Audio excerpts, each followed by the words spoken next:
Hola, otro domingo para poder disfrutar. Y sí, es cierto, no podemos llegar a un local para congregarnos, pero qué importante es entender lo que es la iglesia. Y quiero compartir con ustedes un tema que a mí personalmente me apasiona, que cuando lo entendí pude quedar cautivado, y es la gracia de Dios. Cuando tengo mucha sed, quiero tomar agua. Qué rico es tomar agua, y lo sentí como una necesidad. Bueno, la gracia de Dios la tengo que necesitar, y puedo descubrir la gracia únicamente cuando soy quebrantado por Dios. Ahora, la gracia de Dios es un tema que se malinterpretó muchísimo. Algunas cosas que ya me escucharon decir en videos anteriores. La gracia de Dios no es una dispensación, es una persona. La gracia de Dios no me lleva al libertinaje, como muchos tienen miedo. Y la gracia de Dios es una experiencia que se vive todos los días, siempre estuvo. Si yo le pregunto, la gracia de Dios, ¿cuál fue la primera vez? Bueno, me tengo que remontar al Génesis y pensar, Adán y Eva pecaron. Entonces fueron separados de Dios, puestos del lado de fuera del jardín y no podían entrar. Y ahí encuentro la primer manifestación de la gracia. ¿Por qué? Porque recibieron lo que no merecían. Dios los vistió. Para que haya esa vestimenta de animales tuvo que haber un sacrificio. Es la primera mención de la redención. Sin derramamiento de sangre no hay perdón de pecados. Pero definitivamente ellos no merecían la gracia de Dios. Ellos no merecían tener pieles, pero Dios se las dio. Y vamos viendo en la Biblia diferentes personas que disfrutaron la gracia. Qué error garrafal decir, no, la gracia de Dios es una dispensación y es para el Nuevo Testamento. La gracia de Dios siempre estuvo, porque Dios es el Dios de toda gracia. Y no creo que hoy podamos terminar, pero yo quiero compartir con ustedes en primer lugar la manifestación salvadora de la gracia de Dios. En segundo lugar, la manifestación santificadora de la gracia de Dios. En tercer lugar, la manifestación soberana de la gracia de Dios. Y la manifestación sustituta de la gracia de Dios. Vamos con la primera y déjeme preguntarle, ¿habla de la gracia o conoce la gracia? Hablar de la gracia teológicamente durante muchos años lo hice. Podía definir que gracia era bondad, gracia era regalo no merecido y decir también que yo tenía que vivir por gracia. Pero entender la gracia, tengo que dejar que Dios abra mi entendimiento, lo necesito y entiendo que la gracia de Dios es una persona, Jesucristo. Vaya conmigo a su Biblia, por favor, a San Juan, capítulo 1. El evangelista Juan hace muchas menciones de la gracia de Dios, pero la gracia de Dios siempre estuvo, y lo vamos a ir viendo mientras vamos estudiando. Lea conmigo el versículo 17, ¿lo tiene ahí? Dice, pues la ley por medio de Moisés fue dada, pero la gracia y la verdad vinieron por medio de Jesucristo. ¿Qué pasó? Llegó la gracia, se manifestó la gracia. Entonces no quiere decir que la gracia de Dios no estaba desde antes, pero se manifestó en el momento preciso. Y cuando pienso en la manifestación de la gracia, tengo que pensar en la aparición del Hijo de Dios en la tierra, haciéndose presente y visible para todos nosotros, pero también la manifestación de la gracia en la vida de todos nosotros. Y podemos mirar ejemplos en la Biblia. Noé halló gracia ante los ojos de Dios y caminó con el Señor, halló lo que no se merecía. Cuando a un cristiano le preguntan, ¿y cómo estás? Mejor de lo que merezco, porque es por su gracia. Lo que me he visto, lo que como, lo que hago, nada lo merezco. Somos administradores de la gracia de Dios. ¿Se puede grabar este concepto? No tenemos nada ni merecemos nada. Todo lo que tenemos es un regalo de Dios para poder administrar. Ahora, vaya conmigo a Tito y vamos a basarnos en la carta que el apóstol Pablo le escribe a este joven. Acuérdese que Tito era griego, era joven, no era tímido como Timoteo, y Pablo lo deja para que haga algo especial, que corrija lo deficiente. Cuando miramos un poco esta carta, me lleva a pensar en lo que estaba pasando en Gálatas. ¿Por qué? Porque aquí había algunos charlatanes que trataban de trastornar la gracia de Dios metiendo su propia doctrina. Es admirable, es para saborear la introducción de Tito cuando empieza diciendo en el capítulo 1, Pablo, siervo de Dios, apóstol de Jesucristo, conforme a la fe de los escogidos y al conocimiento de la verdad que es según piedad, en la esperanza de la vida eterna, la cual Dios, que no miente, prometió desde antes del principio de los siglos, y a su debido tiempo manifestó su palabra por medio de la predicación que me fue encomendada, por mandato de Dios, nuestro Salvador. Tito, verdadero hijo en la común fe, gracia, misericordia y paz, de Dios el Padre y del Señor Jesucristo, nuestro Salvador. Y tomo unos minutos para que hagamos un poquito de énfasis en algunas cosas acá y vamos a pasar al capítulo 2. Pero normalmente nosotros queremos contestar nuestras preguntas con razonamientos lógicos. Pablo corrige un problema enseñando la Biblia.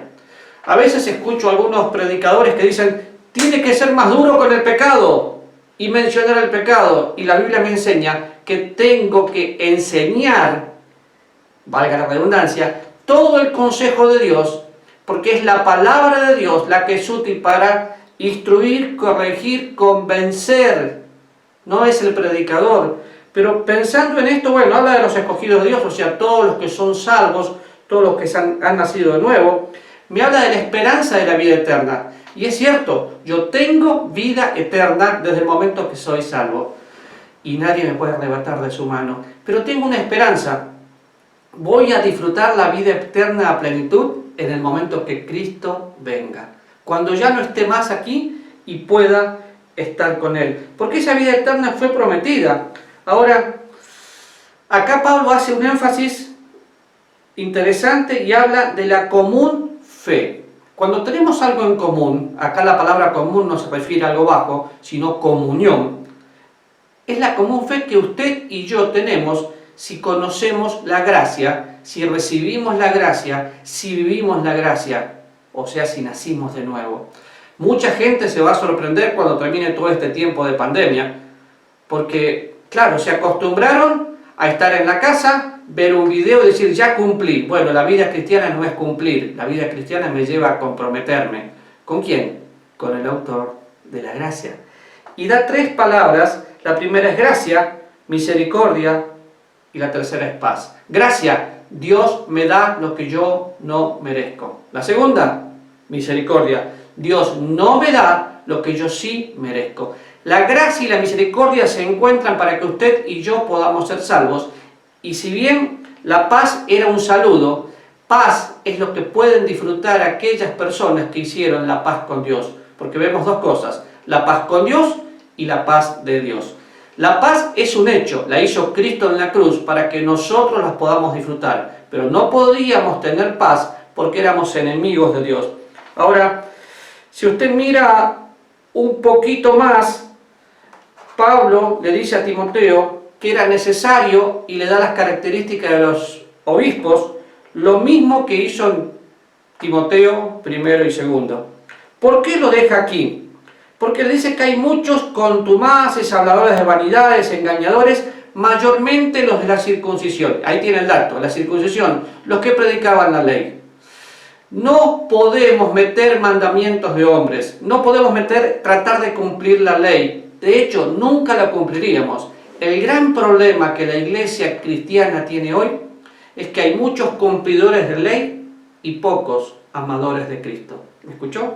Muchos cumplidores de ley y pocos amadores de Cristo. ¿Cómo sé cuando una persona cumple la ley o quiere cumplir la ley? Bueno, un legalista no es la forma de vestirse, un legalista no es la forma de vivir, un legalista es aquel que cree que con su propio esfuerzo puede hacer algo para agradar a Dios.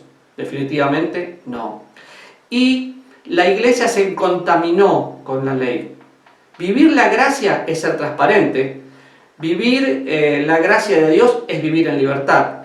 Y antes que siga avanzando en la lectura, pienso una vez que me dijeron, pero usted que predica la gracia de Dios la gente no la entiende y la lleva al libertinaje, claro, hay mucha gente que no la entiende, porque la gracia de Dios se entiende por una iluminación especial cuando la vida de Dios viene a la mía.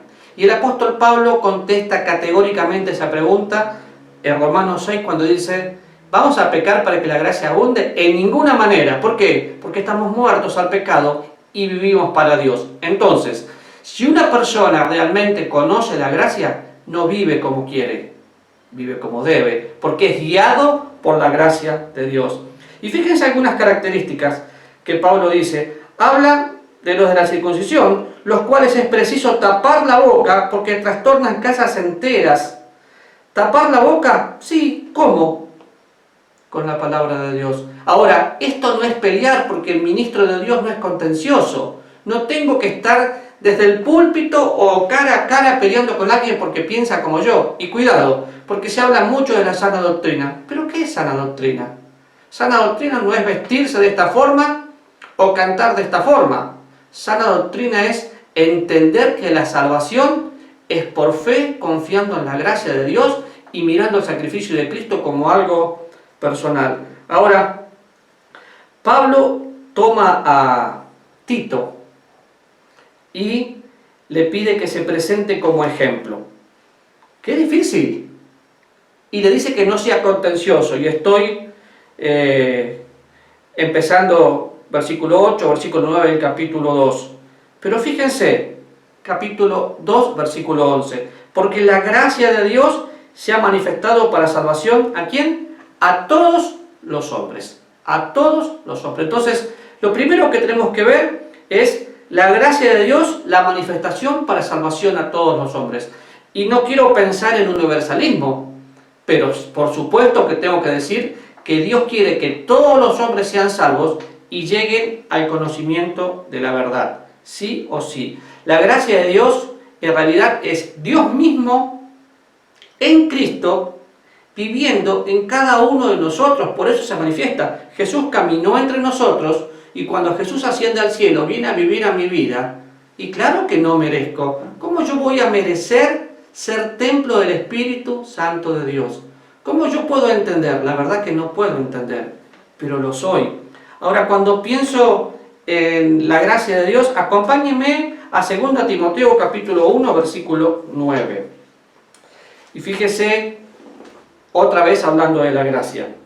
Y dice: quien nos salvó con llamamiento santo, no conforme a nuestras obras, sino según el propósito suyo y la gracia que nos fue dada en Cristo Jesús antes de los tiempos de los siglos.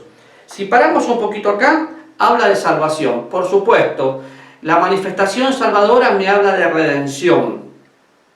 Y la redención es ser comprado por un precio y puesto en libertad. Volvemos al texto. Y dice: no conforme a nuestras obras. No hay nada que nosotros podamos hacer para llegar al cielo. Y solo leamos algunos versículos nada más. Efesios capítulo 2. Y sé que usted lo sabe de memoria, pero acompáñenme a leerlo, por favor. Efesios capítulo 2. Es muy enfático el apóstol Pablo en el versículo 8, cuando dice: porque por gracia sois salvos por medio de la fe, y esto no es de vosotros, pues es don de Dios, no por obras para que nadie se gloríe. ¿Lo escuchó bien? La gracia de Dios es la que me salva, ese don inmerecido, la bendita persona de Cristo en la cruz, no por obras, no por obras. La palabra don aquí es regalo, y es muy enfático cuando dice que no es por obras. Entonces, ¿yo no puedo hacer nada para ser salvo? No, absolutamente nada. ¿Y qué pasa con una persona que asistió toda la vida a la iglesia evangélica y canta como evangélico, o como bautista, o como hermano libre, o como pentecostal, pero después se aparta? Quizás nunca conoció la gracia de Dios. Por eso comencé diciéndole: habla de la gracia o conoce la gracia, porque conocer la gracia no es teología, es una experiencia de vida. Ahora, cuando dice que somos salvos por la gracia de Dios que nos fue dada en Cristo Jesús antes de los siglos, es porque la gracia de Dios estaba destinada para nosotros. Esto lo dice el apóstol Pablo, lo dice el apóstol Pedro, y lo vemos en toda la Biblia. Otra vez, Dios es el Dios de toda gracia. Ahora, la eterna gracia de Dios que había sido destinada para traernos a Cristo, miren las cosas que nos da. Y las anoté porque no me quiero olvidar y definitivamente no voy a poder mencionar todas. Yo creo que no somos conscientes de todo lo que sucede en el momento de la salvación. La primera cosa que hace, justificación. La gracia de Dios nos justifica. Entonces, pienso, la gracia de Dios se manifiesta para salvación a todos los hombres, enseñándonos que sí, que tenemos que ser salvos, pero el ser salvos también me hace justo. Vaya conmigo a Romanos capítulo 3, por favor. Versículo 22. La justicia de Dios por medio de la fe en Jesucristo para todos los que creen en Él, porque no hay diferencia, por cuanto todos pecaron y están destituidos de la gloria de Dios, siendo justificados gratuitamente por su gracia, mediante la redención que es en Cristo Jesús, a quien Dios puso como propiciación por medio de la fe en su sangre, para manifestar su justicia a causa de haber pasado por alto en su paciencia los pecados de todos nosotros. Y si bien quiero pensar en la justificación, fíjense que, y márquelo en su Biblia, yo cuando es Jesucristo lo marco con rojo, dice por medio de la fe en Jesucristo. No es la fe en la iglesia que asisto, no es la fe en el pastor, no es la fe en una persona, es la fe en la bendita persona de Jesucristo y su obra, porque todos pecamos, estamos separados de Dios, no podemos conocer a Dios. Ahora, pensemos un poquito, ¿soy pecador? Definitivamente. Y la salvación es conocer a Cristo. San Juan capítulo 17, versículo 3 dice que la salvación es conocerle, que te conozcan a ti, al único Dios verdadero y a Jesucristo a quien has enviado. Por consecuencia, el no conocerle, segunda Tesalonicenses, los que no conocen a Dios son excluidos de la presencia de Dios y de la gloria de su poder y puestos en llama de fuego, atribulados por siempre. ¿Por qué? Por cuanto todos pecaron, están destituidos de la gloria de Dios. Pero los que creen en Jesucristo y en la gracia de Dios, siendo justificados gratuitamente por su gracia. ¿Qué es la justificación? Es el gran intercambio o es el acto de Dios que me declara justo a pesar de ser culpables, y hemos hablado de esto en algunos otros videos, pero es por la fe en su sangre. Fíjese el versículo 25, entonces lo primero que yo tengo es justificación, y si usted sigue mirando, capítulo 5 dice, justificados pues por la fe tenemos paz para con Dios. ¿Cuál es el medio? Nuestro Señor Jesucristo. ¿Tengo paz con Dios? Sí, tengo la paz de Dios porque hice la paz con Dios. Entonces fui justificado.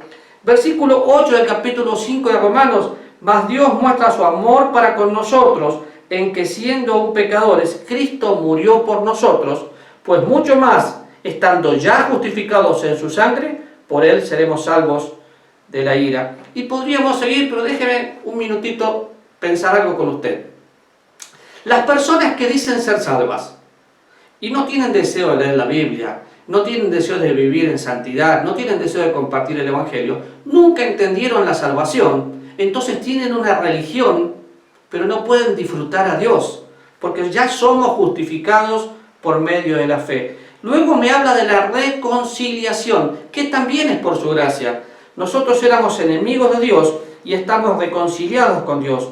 Yo no sé si usted puede en su mente dimensionar, pero honestamente, cada vez que trato de entender esto, no lo entiendo, y ahí me doy cuenta que es por gracia, porque no lo entiendo, y que la salvación es el milagro de Dios, de haber sido cambiado de posición. ¿Por qué? Porque vivo en este siglo, pero no como este siglo, porque estaba condenado y fui trasladado al reino de su amado Hijo. Capítulo 5 de 2 Corintios. Fíjese, si usted puede entender esto, su vida va a ser totalmente impactada. Léalo conmigo, versículo 14. Porque el amor de Cristo nos constriñe, pensando esto, que si uno murió por todos, luego todos murieron, y por todos murió, para que los que vivan, ya no vivan para sí. Y saben, lo estoy leyendo y casi se me cae una lágrima. Miren, Y por todos murió. ¿Quién? Cristo. ¿Para qué murió? Para que los que viven ya no vivan para sí, sino para aquel que murió y resucitó. Yo vivo para Cristo. Puedo encontrar este mismo concepto en el apóstol Pablo, diciendo: en Él vivimos, nos movemos y somos. Es impactante, pero yo ya no vivo para mí. Vivo para aquel que murió. ¿Dónde murió? Murió en la cruz. ¿Cómo murió? Sacrificado, lastimado, golpeado, pero no quedó en la cruz. El triunfo del cristiano está en la resurrección. Y sigo mirando, habla de la gran transformación, porque algo que hace la gracia de Dios me transforma. De modo que si alguno está en Cristo, nueva criatura es. Las cosas viejas pasaron y todas son hechas nuevas.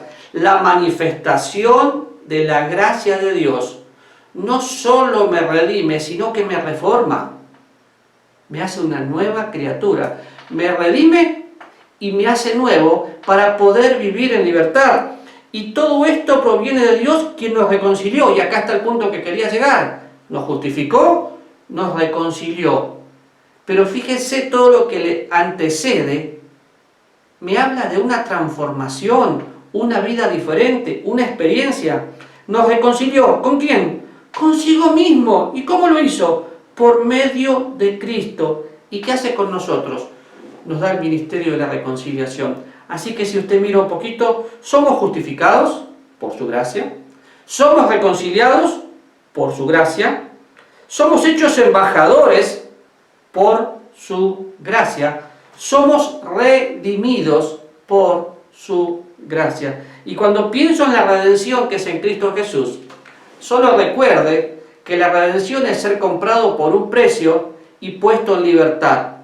Y la Biblia dice que el que conoce al Hijo de Dios es verdaderamente libre. ¿Cómo vive la vida cristiana? ¿Se siente atado a preceptos? ¿Se siente atado a cosas que no le sirven para nada? Y a mí me encanta como lo dice el apóstol Pablo en Colosenses. Vaya conmigo, capítulo 2, y piense: ¿usted ya murió con Cristo? ¿Sí? ¿Ya resucitó con Cristo? Versículo 20. Pues, si habéis muerto con Cristo en cuanto a los rudimentos del mundo, ¿por qué? Como si vivieres en el mundo, sometéis a preceptos tales como: no manejes, no gustes, no toques, en conformidad a mandamientos y doctrinas de hombres, cosas que todas se destruyen con el uso. Tales cosas tienen a la verdad cierta reputación de sabiduría, en culto voluntario, en humildad, en duro trato del cuerpo, pero no tienen valor alguno contra los apetitos de la carne. Si pues habéis resucitado con Cristo, buscad las cosas de arriba donde está Cristo sentado a la diestra de Dios. ¿Dónde está Cristo? Sentado a la diestra de Dios. ¿Dónde estoy yo? Sentado a la diestra de Dios. Y esto es hermoso. O sea, la manifestación salvadora hace que yo tenga un cambio de posición. Y hay cosas que no puedo entender, pero puedo disfrutar. Fíjese, vamos al libro de Efesios. Acompáñenme al versículo 20 del capítulo 1. Y dice: el cual operó en Cristo, resucitándole de los muertos y sentándolo a su diestra en los lugares celestiales. ¿Dónde está Cristo? Sentado a la diestra de Dios. ¿Bien? Y no vamos a estudiar ese pasaje. Versículo 6 del capítulo 2, ahí abajito. Y juntamente con Él, ¿con quién? Con Cristo. Nos resucitó y asimismo nos hizo sentar en lugares celestiales con Cristo Jesús. Va a estar fabuloso cuando podamos estudiar el libro de Efesios, pero donde está Jesús estoy yo, donde camina Jesús estoy yo. Esa es la manifestación gloriosa de su gracia. Ahora vuelva conmigo a Tito. Pero algunas de las cosas, no todas: justificación, reconciliación, redención, santificación, transformación, conformar. Somos conformados a la imagen de Cristo. Y yo quiero que mire algunas cosas para que entienda que nuestra salvación es por la gracia de Dios. La manifestación salvadora por su gracia. ¿Se va a acordar? La gracia de Dios no es una dispensación, es una persona. La gracia de Dios no es teología. la gracia de Dios es una experiencia de vida, que por supuesto se puede estudiar como teología. Capítulo 3, versículo 4, pero de Tito. Pero cuando se manifestó la bondad de Dios nuestro Salvador y su amor para con los hombres, nos salvó no por obras de justicia que nosotros hubiéramos hecho, sino por su misericordia, por el lavamiento de la regeneración y por la renovación del Espíritu Santo, el cual derramó abundantemente por Jesucristo nuestro Salvador, para que justificados por su gracia, viniésemos a ser herederos conforme a la esperanza de la vida eterna. Palabra fiel es esta. Y miremos algunas cositas que dice este pasaje. Cuando se manifestó, la manifestación de su gracia. ¿Se acuerda cómo empezamos? La ley vino por medio de Moisés, pero la gracia de Dios vino por medio de Jesucristo. La gracia de Dios siempre estuvo desde el Edén hasta ahora. Y estará. Pero se tiene que manifestar. Se manifestó a los hombres y vemos al Señor Jesús manifestándose con los pecadores y gente siendo transformada, como Juan capítulo 8, como la señora que le lava los pies al Señor, como Noé y muchas otras personas que fueron impactadas por la gracia de Dios. Pero necesitamos la gracia que nos alcance y nos rescate del infierno. ¿De qué nos salvó Dios? Hoy me salvó del infierno. No, ¿sabe de qué me salvó Dios? De Él mismo, porque me salva de la ira venidera. ¿Entendió bien? A veces creo que no llegamos a dimensionar todo lo que la salvación es. Y está bien, porque es un milagro que no merezco. Pero cuando Dios me salva de caer en sus propias manos. Y qué interesante, porque para salvarme de Él mismo murió en la cruz. Derramó su sangre, sufrió muchísimo y luego resucitó para justificarme. Ahora, nuestro Salvador se manifiesta y nos salva otra vez, dice, no por obras, no hay nada que usted pueda hacer, no hay denominación o religión que pueda buscar. Me habla de su misericordia, no me da lo que merezco. Derrama para nosotros abundante amor y me justifica por su gracia para hacerme heredero. ¡Wow! Heredero conforme a la esperanza de la vida eterna. Soy heredero de Dios y coheredero con Cristo. La manifestación de su gracia es tan amplia que me salva. La gracia salvadora es cuando Dios toma un pecador perdido como usted y como yo, perdona todos los pecados, se sacrifica por nosotros y nos coloca en un lugar diferente, no por lo que podamos hacer, porque no hay nada que podamos hacer.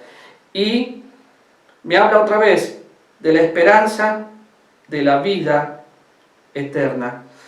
Yo veo continuamente gente que tiene mucho miedo a morir, y discúlpeme, se le voy a decir esto con todo respeto y con todo cariño.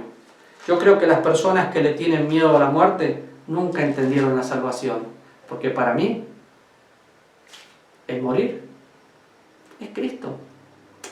¿Quién dice eso? Lo dice el apóstol Pablo. Vaya conmigo, Filipenses 1:21. Porque para mí el vivir es Cristo, el morir es ganancia. Yo lo dije recién, para mí el morir es Cristo porque me voy con Él. Estoy ausente en cuerpo pero presente con el Señor. ¿Pero lo escucho bien? Porque para mí el vivir es Cristo. Creo que tenerle miedo a la muerte es no tener seguridad de que estoy aquí de paso. Y definitivamente yo sé que nadie se quiere morir. A mí me gustaría un día ver a mis nietos, pero cuánto más me gustaría poder mirar cara a cara al Salvador ahora mismo. Acuérdese que por este virus la gente está encerrada con temor, pero tenemos al Dios de toda gracia viviendo en nosotros. Entonces, la manifestación salvadora, cuando Cristo viene al mundo, me da un montón de privilegios que tengo que aprender a aprovechar. Me justifica, me redime, me reconcilia, me regenera. Es increíble. Ahora, por favor, 1 Timoteo capítulo 2, versículo 4. Dice, el cual quiere que todos los hombres sean salvos y vengan al conocimiento de la verdad. Todos los hombres, sí. Y hay muchas discusiones con esto, y no voy a entrar en eso, pero toda la Biblia me habla de todos los hombres queriendo Dios que ellos sean salvos. Y fíjese el versículo anterior, porque esto es bueno y agradable delante de Dios nuestro Salvador. ¿Qué es bueno y agradable? Que todos los hombres sean salvos y vengan a conocerle. Otra vez, la salvación no es una religión o una rutina, es el reconocimiento de quién es Dios, y el conocerle aquí es intimidad. Porque hay un solo Dios y un solo mediador entre Dios y los hombres, Jesucristo. Y que dice después, en el cual se dio a sí mismo el rescate por todos nosotros, de lo cual ya se dio testimonio. Y yo sé que le he preguntado esto más de una vez, pero vuelvo al versículo que leí al principio de Tito. La gracia de Dios se manifiesta para salvación a todos los hombres. Entonces yo quiero que usted piense conmigo. La gracia de Dios es cuando Dios me introduce de una manera que no entiendo dentro de su cuerpo. No merezco ser la iglesia de Cristo, no merezco ser hijo de Dios, no merezco haber sido comprado, no merezco ser templo del Espíritu Santo, no merezco comer todos los días, no merezco tener esperanza en la vida eterna, pero la tengo, por su gracia. Entonces, la gracia de Dios se manifiesta para salvación a todos los hombres. ¿Habla de la gracia o conoce la gracia?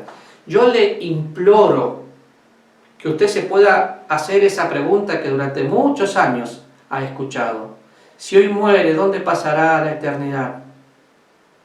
Pero usted no piense en que hizo una oración, porque esa oración no le sirve para nada. Usted no piense en que un pastor oró por usted, no le sirve para nada. La salvación es personal. La manifestación de la salvación, fue personal. Cristo vino al mundo a salvar a los pecadores, a rescatar lo que estaba perdido. Lo hizo conmigo, lo quiere hacer con usted. ¿Qué tiene que hacer en este momento? La gracia de Dios se manifiesta para salvación a todos. En esos todos está usted. Entienda, es pecador. Entienda, es pecado. Ese pecado la separó de Dios por la eternidad. Pero Dios no quiere eso. Dios quiere que todos conozcan al Salvador. Y ahí donde está, usted puede decir, Señor, estoy cansado de religión, de hablar de la gracia, de llenarme la cabeza de teología, quiero experimentarte. ¿Cómo hago? La manifestación salvadora quiere llegar a su vida hoy. Así que ahí donde está, en el silencio de su corazón, hable con Dios y dígale, Señor, quiero experimentarte. Soy pecador, te necesito. Padre, gracias porque no tengo todo el tiempo ahora y son tantas las cosas que haces. Pero Señor, gracias por tanto amor. Y gracias porque tu voluntad hizo que la gracia de Dios se manifieste, Señor. Y quiero amarte por eso, y quiero amarte porque me amás primero. Quiero rogarte que yo pueda experimentarte. Gracias porque puedo tener esperanza de la vida eterna que un día voy a disfrutar. Gracias porque sacaste de mi vida el temor. Pero Señor, hay personas mirando en este momento este video. Te pido por cada una de las personas que lo están viendo. Sé que tu voluntad, sé que lo que te agrada es que todos sean salvos y que lleguen al conocimiento de la verdad. Y por eso, Señor, te pido por favor, que tomes a los que son tus hijos y les muestres tu gracia. Y que tomes a los que no son tus hijos, que solo hablan de ti, y que a ellos sí les bendigas con la bendición de la salvación. Padre, te necesitamos y te amamos en el nombre de Jesús. Amén.